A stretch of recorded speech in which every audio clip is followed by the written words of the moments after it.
Hi, I'm Tanya, and you are watching Dante Boxing Nation.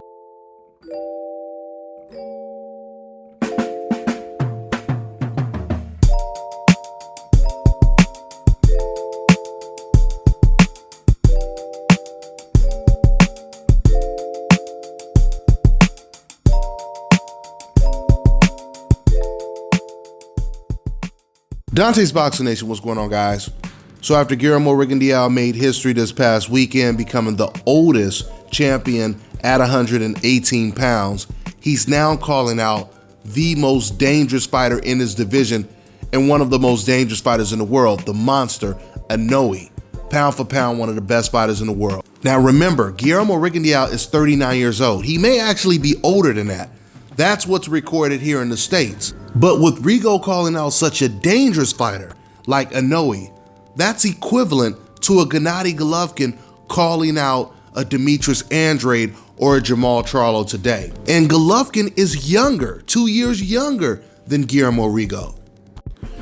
You know, I told you guys in the very last video that I dropped that Guillermo Rigondeaux has returned to the top of the coincidental list. This is almost like deja vu for Guillermo Rigondeaux, because now he's going to be in a position where he could possibly be the most hated black fighter today, simply because of the fact that he is a threat to another fighter on the hope list today, which is Inoue. Inoue is pound for pound one of the best fighters in the world. We already know that Rigo has been through this before, when he was aggressively going after Nonito Donaire.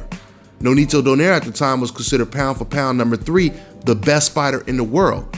Rigo chased Donaire for like 2 years, and no one wanted to watch the fight. When I say no one, I'm talking about, of course, the vast majority of decafs, which are often racist boxing fans.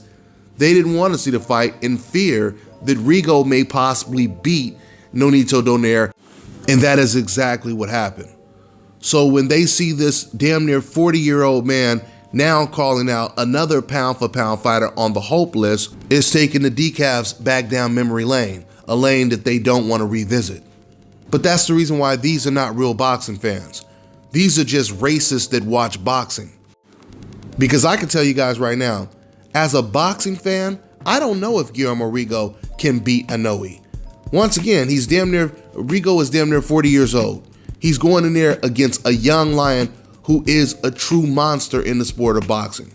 I don't know if Rigo can beat him, but even if Rigo can't beat him, I still want to watch it as a boxing fan. Not only will it be an epic matchup, but we're going to get to see how Rigo is going to do against a pound for pound fighter in his natural weight class, instead of him having to jump up 2 or 3 weight classes to fight against Lomachenko, or even jump up 1 weight class to fight against Nonito Donaire.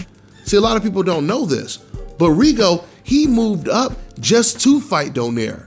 Rigo has said on many occasions 118 is his natural weight class. So even when he fought against Nonito Donaire, he was at a weight deficit.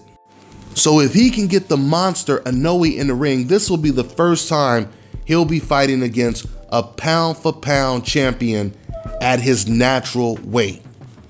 And I can tell you right now, guys, if he could pull it off, I don't know if he could pull it off, but if he could pull something like this off at age 40, that would be very impressive.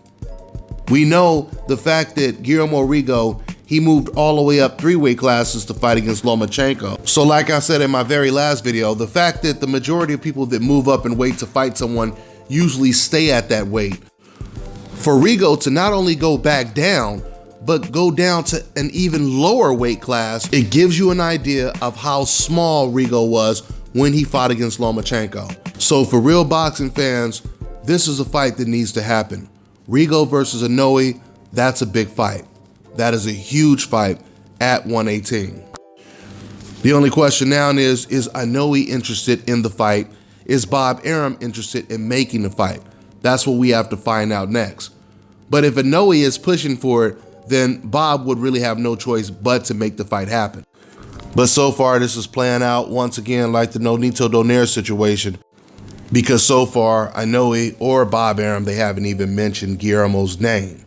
And like I said, these fans, they're praying to God that Guillermo doesn't get in the ring with Inoue in fear of him beating Inoue.